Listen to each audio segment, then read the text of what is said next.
کہتے ہیں جی ایک مولوی صاحب نے مجھے کہا کہ جب جنگ بدر ہو رہی تھی تو کافروں نے نعرہ لگایا تھا اللہ اکبر کا، مسلمان نے یا رسول اللہ کا۔ یہ مولوی صاحب نے میرے خیال میں اتنا بڑا جھوٹ بولا ہے کہ 10 آدمی مل کر بھی نہیں اٹھا سکتے۔ کافر اگر اللہ اکبر کا نعرہ لگاتے پھر لڑائی کی کیا مطلب تھا؟ جب اللہ کی بڑائی کا اقرار کر لیا اب لڑائی کیا مانا؟ اگر ایک آدمی کو ہم نے قرضہ دیا وہ واپس نہ کر سکے تو ہم زکوٰۃ میں شمار کر سکتے ہیں؟ جو پیسہ ڈوب جائے وہ اللہ کا، جو مل جائے وہ تمہارا، نہیں کر سکتے۔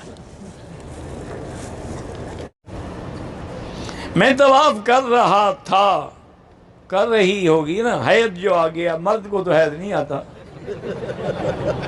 آپ کے ملک میں آتا ہو تو پتہ نہیں۔ بہرحال طواف جاری رکھا، صفا بھی کر لی، گھر جا کے دیکھا حیض تھا، فوراً طواف دہراؤ ورنہ دم پڑ جائے گی۔ حج بھی آیا ہوں، میری ساس سسر بھی ساتھ آئے ہیں، ہوٹل سے نکلتے ہی نہیں ہیں، نماز میں ہوٹل کی مسجد میں پڑھتے ہیں،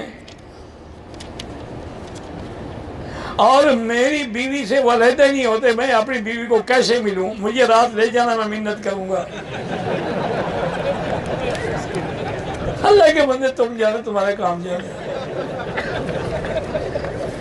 ہم کہتے ہو ساس سسر علیحدہ ہی نہیں ہوتے، ساس سسر کو شاپنگ واپنگ کراؤ، علیحدہ ہو جائیں گے۔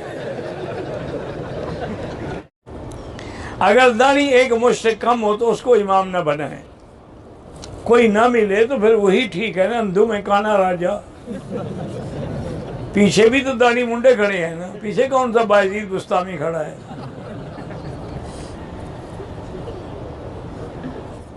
مرحومین کو ثواب کیسے پہنچایا جائے؟ مولوی صاحب کو دے دیں، وہ جا کے قبر میں دے آئے گا۔ اللہ کے بندے دعا کرو گے یا اللہ ثواب عطا فرما، بس۔ میں دوسری شادی کرنا چاہتا ہوں، پہلی بیوی سے اجازت لینا ضروری ہے، پھر انشاءاللہ تم کبھی نہیں کرو گے۔ پہلی بیوی پاگل ہو گئی ہے کہ اجازت دے گی؟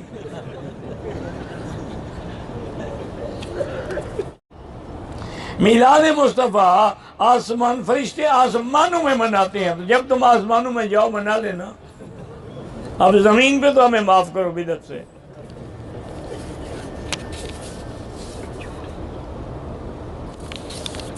اب دیکھو نا کیسے جھوٹ گھڑتے ہیں۔ یہ آسمانوں پہ گیا تھا، دیکھا ہے فرشتے میلاد بنا رہے ہیں،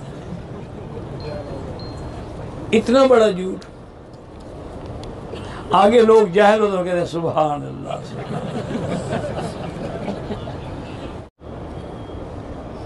پردے دار لڑکی سے شادی کرنا چاہتا ہوں،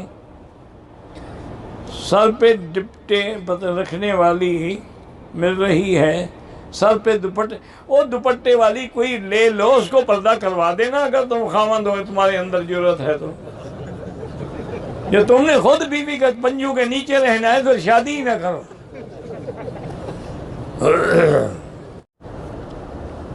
حالت احرام میں نسوار ڈبل حرام ہے۔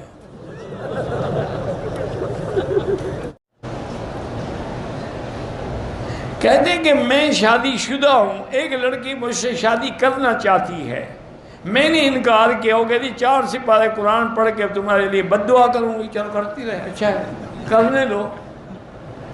کون سی شریعت میں لکھا ہوا ہے کہ تم اس کے ساتھ ضرور شادی کرو گے اس کی بد دعا لگ جائے گی؟ یا تو تم کوئی شریعت کے خلاف اس سے دھوکہ کر رہے ہو تو پھر بد دعا لگے گی نا۔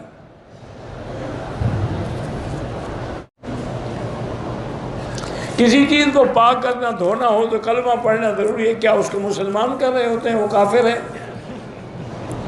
اپنے اپنے مسئلے گھڑے ہوئے ہیں، یہ عجیب لوگ ہیں۔ انہیں غسل جنابت کرنے کے لیے حمام میں کھڑے ہو کے لا الہ الا رسول اللہ، اور ننگے کھڑے ہو، ناپاک ہو، پلیت ہو، کلمہ پڑھ رہے ہو۔ خدا کا خوف کرو۔ اگر میدان عرفات میں ہم نے مچھر مار دیا، ابھی تو گئے نہیں، مچھر پہلے مار دیا، یہ کسی پچھلے سال کی بات ہوگی، اب اس دفعہ جانا اور عرفات میں جتنے مچھر ہونا سارے مار دیں۔ یہ کہاں لکھا ہوا ہے کہ پوزی کو بھی نہ مارو؟ اگر حاجی کے آگے سانپ آ جائے تو کیا کہ السلام علیکم حضرت میں حاجی ہوں، آئے آپ ڈسنے مجھے. یہ کیا پتہ نہیں یہ مسئلے کیوں گڑتے ہو ایسے؟ موزی ہے مار ڈالو، مچھر ہے، مکھی ہے، کوئی بلا ہے.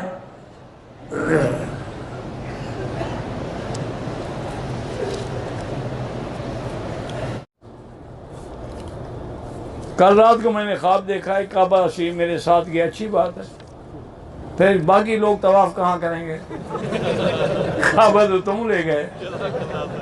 کہتے ہیں نا بی بی رابعہ بصری آئی تھی تو کعبہ شریف استقبال کے لیے گیا تھا. میں نے کہا یہ اچھا استقبال ہے بیوی کا کہ وہ استقبال کر رہا ہے، لوگ یہاں مر رہے ہیں طواف کے لیے. سب جھوٹی باتیں، خواب ہوتے ہیں، حقیقت نہیں ہوتی. یہاں جو کبوتر چوک کے نام سے مشہور ہے، وہاں سے عورتیں جو کے دانے چن کے لے جاتی ہیں جن کی اولاد نہ ہو. بارہ اللہ ان کی عقل پہ رحمت کرے، خامن سے نہیں ہوئی کبوتر سے اولاد ہو جائے گی. ایسا کرو بیٹی، کبوتر پکڑ کے لے جاؤ، دانے کیا کریں گے؟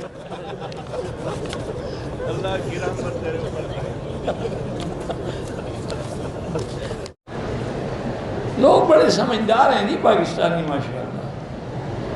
وہ ایک دفعہ میں نے پڑھا تھا کارٹون، بڑی پرانی بات ہے، کہ جب چاند پہ سب سے پہلے انہوں نے بھیجا تھا نا جی، اپنا آدمی تو نہیں بھیجا تھا، اس میں کتا بھیجا تھا سب سے پہلے. 12 پھر آدمی بھیجنا شروع کیا.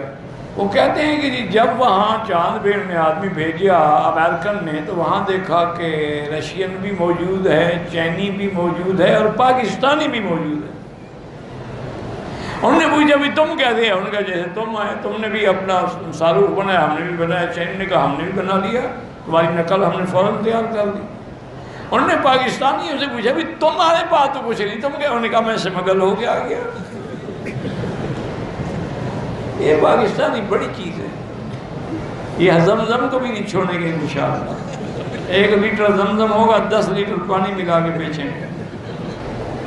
حاجی تمتع کے لیے آئے ہوئے کیا 40 دن تک وہ اپنی بیوی سے نہیں مل سکتا؟ کیوں نہیں مل سکتا جناب؟ صفا مروہ دوڑ کے حل کرا کے اور فوراً جا کے پہلا کام یہی کرے. کوئی 40 دن کی انتظار کی ضرورت نہیں. حاجی بھی مجبور ہے، زمزم برداشت کرنا آسان تھوڑا ہے. بیوی خاوند کے اوپر لیٹ سکتی، اوپر ہی تو لیٹتی ہے، آپ کے سر پہ چڑھی ہوئی نہیں ہے بیوی. باقی تم جانو، تمہارا کام جانے. کہتا کہ میں نے کسی سے سنا ہے کہ بیوی کے پاؤں تلے جنت، بس بیوی کے پاؤں پکڑے رکھو. ماں کے پاؤں تو سنے تھے، بیوی کے تم نے ڈھونڈے ہیں.